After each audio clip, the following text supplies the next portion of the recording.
C'est pas la première fois que ces contrats aidés sont soumis comme ça à des fluctuations. Je dirais que quand la situation économique devant le chômage recule ou quand on découvre que ça coûte trop cher, on en supprime. Et puis quand le chômage repart à la hausse ou que les élections approchent, on en recrée. Donc ça fait 30 ans qu'on est soumis à Mmh. ce yo-yo. Le problème aujourd'hui, c'est qu'on s'aperçoit qu'une partie de ces emplois dits aidés sont en fait des emplois tout court.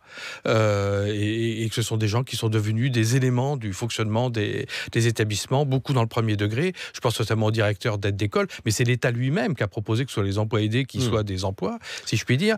Ça n'arrête pas la rentrée, mais ça dégrade le fonctionnement au long cours. Je prends un exemple, si vous avez un centre de documentation, puis quelqu'un qui aide les documentalistes pour toutes les petites choses qui peuvent exister quand des centaines d'élèves passent dans un centre de documentation, ranger les livres, débourrer la photocopieuse, tout ce qu'on peut imaginer, vous pouvez retirer cet emploi aidé, vous n'arrêterez pas Mmh. le fonctionnement du CDI, sauf que les documentalistes s'occuperont, au lieu de s'occuper des élèves, s'occuperont de ranger les livres.